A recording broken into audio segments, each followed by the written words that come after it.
Olá pessoal, estamos de volta na mais uma aula do curso de estruturas de dados. Estamos aqui na aula de árvores, vamos ver esse tópico hoje. Então a gente vai apresentar o que são árvores, um pouco sobre sistema abstrato, algumas implementações e em aulas futuras nós vamos ver as operações de árvores, não vai ser agora, porque só a definição já gasta um certo tempo, e depois árvores de busca. Beleza, então para chegar nessa aula, o que é desejável? Vocês têm algum curso de introdução a fundamentos de programação, em qualquer linguagem, interesse em aprender C++, que não vai ser profundo nessa aula, mas vai ter alguma coisa aqui. Noções de recursividade, noções de tipos de dados e noções de listas de encadeamento. Então, pode dar uma olhada também nas aulas interessantes, que já anteriores que foram colocadas lá, que tem muito tópico interessante ligado a isso aqui. E um agradecimento bem especial ao professor Fabiano Oliveira, cujos slides são a base desse material aqui. Então, vamos ver o tipo abstrato árvore. Então, a árvore, que no inglês a gente fala tree, ela é um tipo abstrato de dado que pode assumir duas formas distintas. Pode ser uma árvore vazia, que a gente está denotando aqui com o símbolo de vazio, né? Conjunto vazio. E a árvore pode ser composta por um nó, R aqui que a gente está chamando de raiz, e 0 ou mais árvores disjuntas, T1, T2, etc., que são associadas a R, que a gente está chamando de subárvores. Então, aqui a gente vê, né, o nó raiz, a gente consegue ver várias subárvores, por exemplo, que tem a subárvore enraizada em B, essa outra subárvore enraizada em C, e essa outra subárvore enraizada em D, por exemplo. Note que também D é uma própria árvore, né, que tem a sua raiz aqui, então ela também vai ter subárvores, etc. Então é uma estrutura recursiva. Quando você tem um conjunto de árvores, você vai chamar floresta, que também é um nome intuitivo. Mas aí, isso aqui não é uma floresta, né? Percebe que isso tudo aqui é uma árvore, né? Seria uma floresta se eu rompesse, por exemplo, essa aresta aqui, né? E aí, beleza, você teria duas árvores disjuntas. Então, se tem uma árvore com raiz em R, todos os nós de T vão ser todas as árvores todas as raízes das subárvores de R, além da própria raiz. Ou seja, vai ser esse conjunto que a gente chama inclusive de filhos, né, que a gente vai falar aqui agora. São todos os elementos dos filhos e os descendentes, né, todo mundo ali para baixo do nó raiz. Um nó com 0 filhos a gente vai chamar de folha, no inglês leaf, e um nó F vai ser o filho de nó P. Se ele for filho, a gente também vai dizer que o P é o pai de F. Então é uma relação aí de ida e volta, né? Um é filho e outro é pai. A raiz vai ser o ancestral de todos os nós da árvore, ou seja, o filho do filho do filho do filho, etc. Vai chegar lá no seu ancestral, o pai do pai do pai, vai chegar na raiz. E todos os nós da árvore vão ser descendentes do nó raiz, naturalmente. Então, voltando aqui novamente no nosso desenho, né? Tá aqui a nó raiz, ela é ancestral de todo mundo aqui para baixo. Então, o conceito de árvore ele tem esse caminho mais intuitivo e a gente começa a chegar em relações mais práticas para a gente. Por exemplo, caminho. Então, se você pegar uma sequência de nós com essa relação de ou é filho de ou pai de, você vai ter um caminho, por exemplo. Tem até um exemplinho ali, SA, cadê esse caminho? SA, esse aqui é um caminho. Por quê? Porque o E, né, é o filho de C, que é o filho de A. Por exemplo, DGI. Cadê? DGI. Porque D é o pai de G, que é o pai de I. Aqui eu tenho um outro exemplo. E se você pode misturar as relações também. Por exemplo, você pode fazer CAD. Né? C é filho de A, que é pai de D. Então também é um caminho. Mas, por exemplo, a relação B, E, F, por exemplo, não é um caminho. Porque não tem relação de pai e filho, B e o E, nem um E com F. Então, o tamanho de um caminho vai ser o número de nós desse caminho. E aí, o nível de um nó vai ser o tamanho do seu caminho até a raiz. Por exemplo, qual seria o nível de A? Qual é o caminho de A até a raiz? A é a própria raiz, então o caminho tem tamanho 1, que é o próprio A. Mas vamos pegar outro exemplo, C, por exemplo. Qual é o tamanho do caminho de C até A? Então, esse caminho, CA, que tem 2 elementos. Então, o nível de C é 2. F, cadê o F? Está aqui. Então, o caminho de C, de F, né, até A é F, C, A. Né? Então, nível 3, tá o F. O nível a gente visualiza aqui também. Se você desenhar por níveis, como é mais comum, né, você vai ver os 4 níveis dessa árvore aqui. E aí tem um desafio interessante para você meditar sobre, é que em um curso mais avançado de teoria dos grafos, a gente pode provar que existe um único caminho que conecta 2 nós de uma árvore. Será que isso é verdade? Será que a gente consegue ter 2 caminhos distintos conectando qualquer par de vértice aqui, ou de nó? Se eu pegar, por exemplo, o H e o J, quantos caminhos distintos eu tenho para chegar de H até J? Então use sua intuição para verificar esse fato. A altura de um nó x é o tamanho do maior caminho que vai conectar x a uma folha descendente. E a gente vai denotar a altura de x por h de x. Então, por exemplo, a altura de b vai ser 1 por quê? Porque qual é a folha descendente de b? Então, b é a própria folha, então não tem. Então, a altura dela é 1. C, por exemplo. C, eu tenho 2 folhas descendentes, né? Eu tenho essa folha aqui, folha F, e tem 2 caminhos aqui. Qual que é o maior caminho? Os dois têm tamanho 2, então é 2 mesmo. No caso do A, por exemplo, né, talvez fique um pouco mais interessante, porque tem várias folhas descendentes, né? O B, folha, o E, o F, todos aqui são folhas descendentes. Você tem um caminho aqui até essa folha F que tem tamanho 2, você tem um caminho aqui, um tamanho 2 aqui, um caminho 3 aqui, e um caminho de tamanho 4 aqui, por exemplo. Você vai pegar o maior de todos os caminhos, então a altura de A é 4, que naturalmente a gente consegue ver aqui visualmente. E a altura da árvore é a altura da raiz, então essa árvore aqui tem altura 4, por causa da raiz dela. Uma árvore vai ser dita ordenada se tem uma ordem associada aos filhos do nó. Então, se isso aqui tem uma ordem pré-definida, por exemplo, a gente pode falar que isso aqui é primeiro, segundo, terceiro, então isso é uma árvore ordenada e ela vai ter uma aridade. Se o número de nós for limitado, né, ao máximo de m filhos, a gente vai dizer que ela é m-ária. No caso dessa árvore aqui, a gente pode dizer que ela é ternária, ou seja, 3-ária, o m vale 3. Por quê? Porque a gente tem no máximo 3 filhos suportados aqui em cada nó. Mas notem que pode ter menos, aqui tem 2, aqui tem 0, né? Aqui só tem 1. Então essa árvore também pode ser quaternária e estendido para maiores valores de m. Mas você não pode dizer que ela é binária, ou seja, você não pode dizer que o m vale 2, porque você tem um caso aqui, né, que já está usando 3. Isso tem a ver com a forma como a gente vai ver nas implementações, né, na forma como você implementa essa árvore, se você de fato pretende, né, ter mais do que x elementos na sua árvore. Se a árvore for binária e ordenada, a primeira subárvore de cada nó, primeira contando, né, naturalmente da esquerda para a direita, vai ser a subárvore esquerda. E esse, então, o B vai ser o filho esquerdo de A e o C vai ser o filho direito de A. Então, na hora de desenhar, você pode tomar esse cuidado de marcar, de indicar, né, a sua intenção de ser filho esquerdo ou direito, como aqui.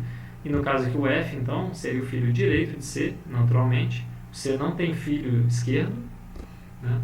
E as folhas não têm nenhum filho. Então, uma árvore vai ser estritamente m-ária quando cada nó possui exatamente 0 ou m filhos. Então, nesse caso aqui, a gente tem uma árvore, né, que tem 0 filhos aqui, 0 filhos aqui. Aqui no caso B tem 2 filhos. Mas existe o C, né, que tem um filho. Então ela não é estritamente binária, né, para um m igual a 2. Mas, se você incluir um filho à esquerda de C, né, se a gente colocar um novo filho aqui, né, um nó x aqui, e aí? Agora ela virou estritamente binária. Por quê? Porque cada nó ou tem 2 filhos, ou é uma folha e tem 0. Isso também é chamado pelo NIST de Full Binary Tree. Então a gente vai ver alguns exemplos aqui de nomenclatura que são um pouco distintos, então é bom ter atenção nisso. Então, a gente está chamando de estritamente M-área, e também pode ser conhecido como uma árvore própria. Então, tome cuidado. Árvore cheia ou perfeita. Uma árvore M-área cheia ou perfeita vai ser aquela em qual todo nó com alguma subárvore vazia está no último nível.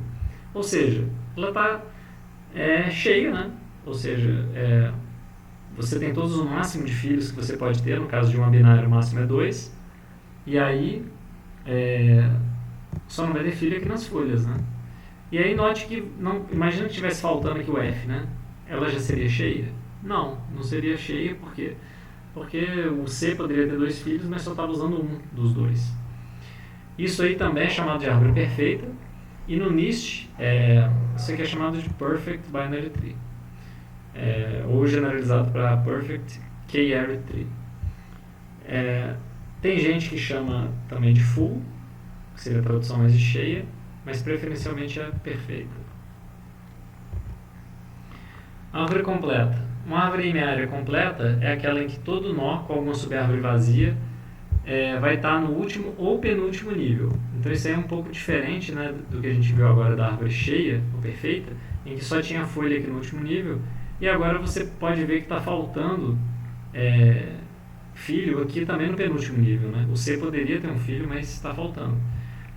Isso está ok para a árvore completa. Então, ou seja, ela não é cheia, não é perfeita, mas ela é uma árvore completa, desde que os nós faltantes estejam só na direita, ou seja, ela esteja completamente preenchida da esquerda para a direita. Então está completamente preenchida aqui, só está faltando um elemento aqui. Essa propriedade é bastante importante para a gente implementar árvores de uma forma eficiente em um array. Então esse é o maior uso da árvore completa. Então esse aqui também no NIST é chamado de Complete Binary Tree. E alguns autores usam essa mesma definição para árvores cheias ou perfeitas. Então tome bastante cuidado com isso. Na dúvida, confira como está sendo definido no livro ou referência que você estiver usando. Então alguns desafios.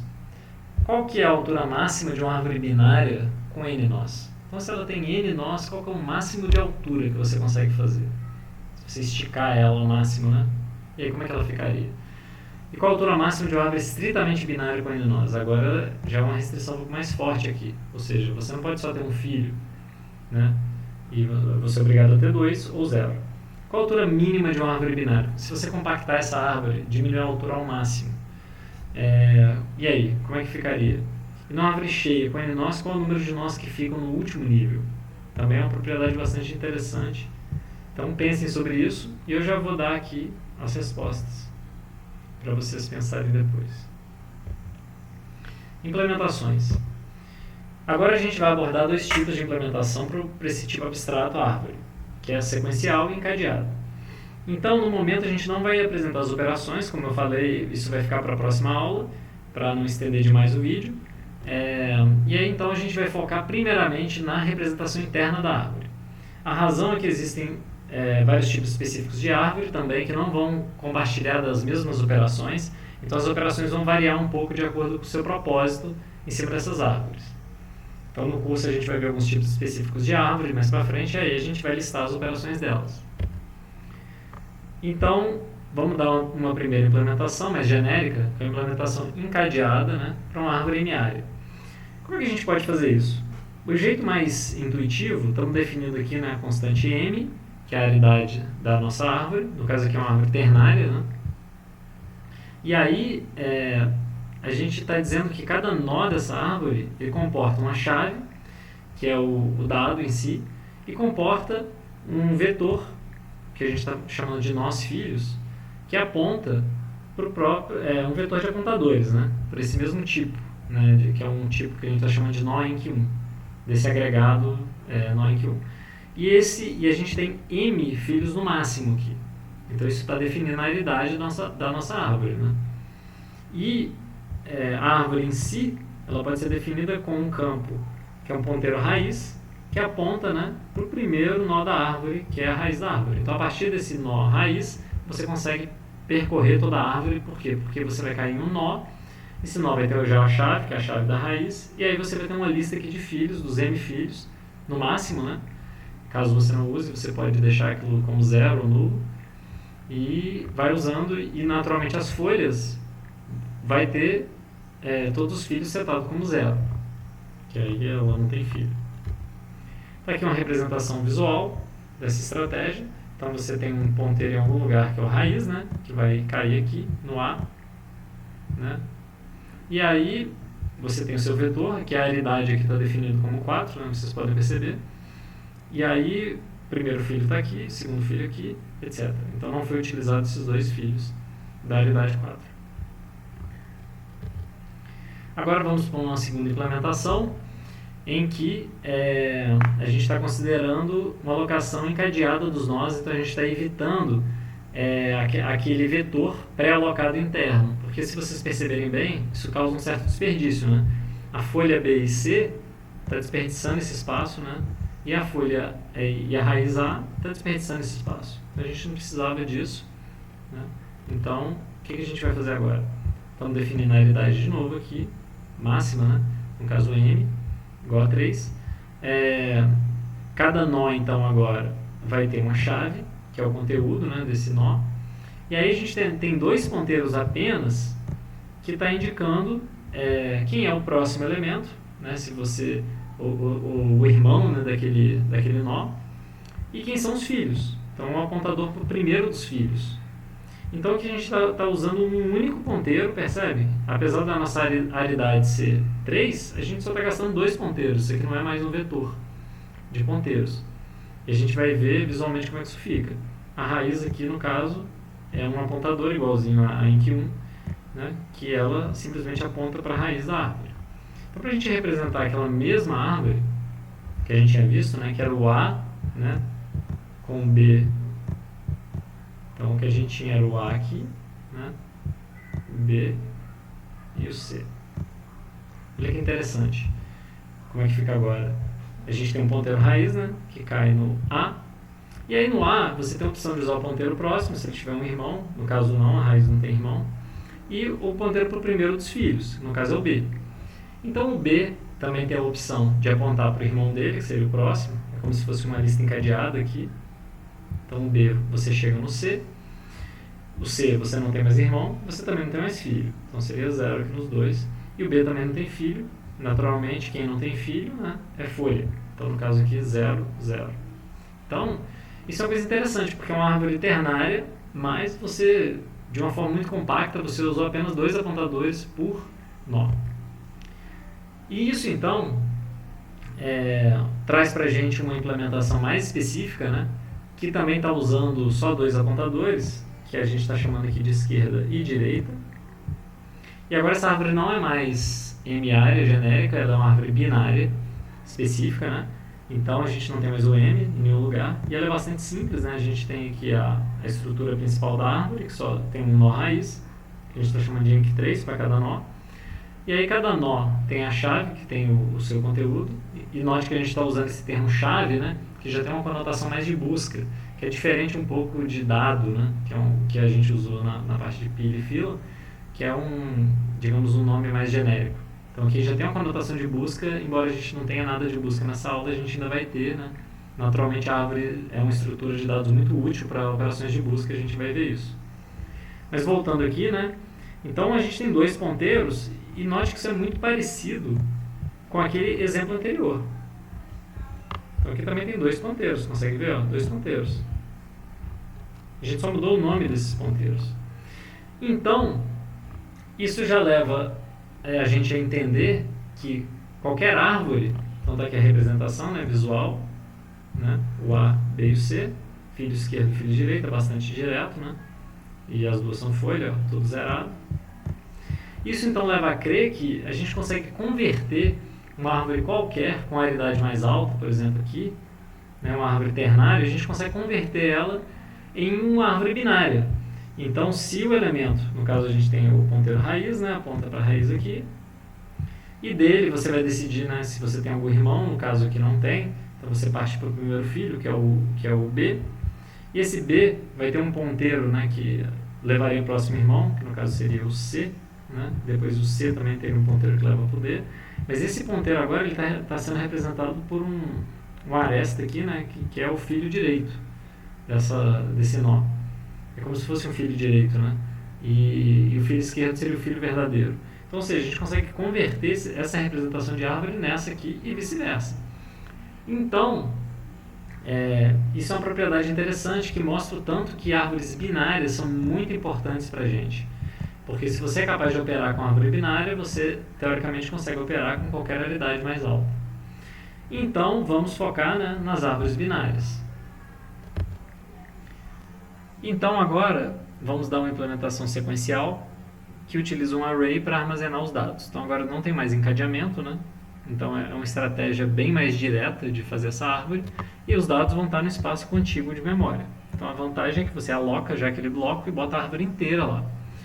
Quanto de espaço, então, seria necessário para armazenar uma árvore qualquer com altura h?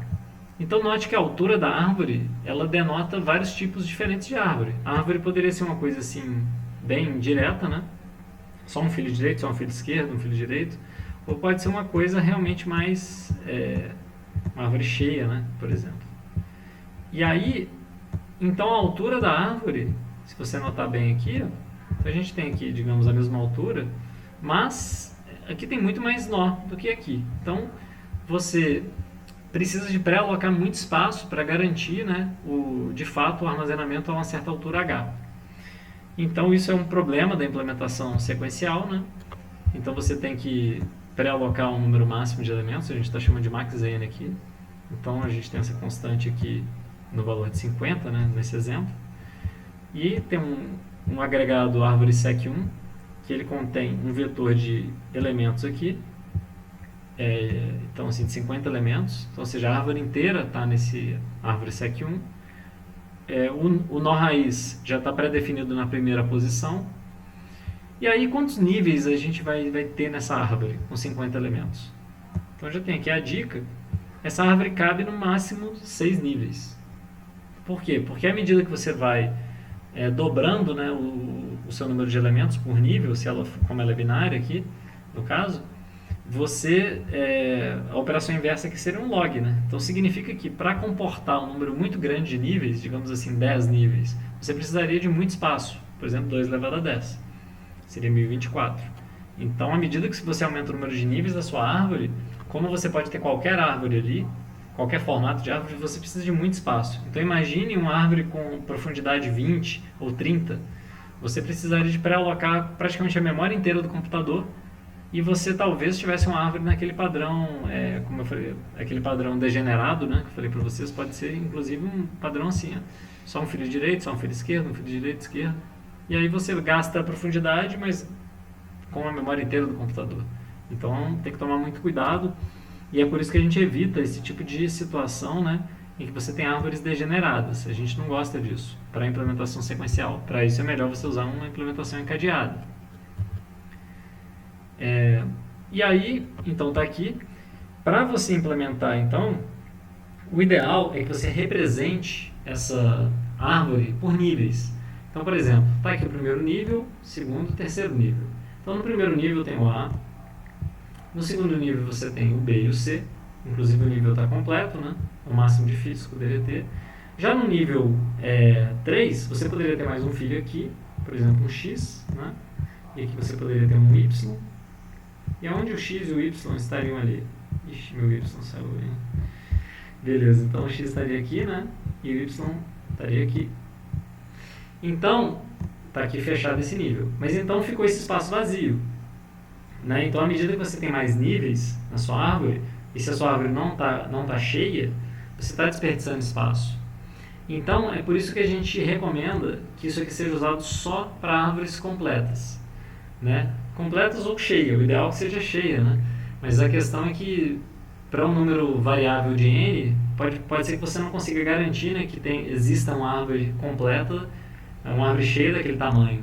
Então, isso aqui tem uma certa propriedade, né? Você pode ver que você pode deduzir isso, inclusive, né? Por exemplo, uma árvore com nível 1, ela tá cheia. Para você fazer uma árvore cheia, né, de nível 2, você já precisa de 3 nós. Mas tenta fazer uma árvore cheia, né, com 2 nós. Você não consegue. Porque um vai ser a raiz e um vai ser um filho, já vai estar faltando. Mas você consegue fazer ela completa. Porque, por exemplo, se for esse nó raiz e o filho esquerdo, né, para uma árvore de n igual a 2, essa árvore está completa, ela não está cheia, mas está completa. Por quê? Porque elas estão alocadas à esquerda, o máximo possível, as folhas, né? E não está faltando ninguém no nível acima. Você pode usar essa lógica para qualquer valor de n, por isso que a árvore completa tem um foco bem especial para a gente, e também nas estruturas de dados que vão vir após essa aula.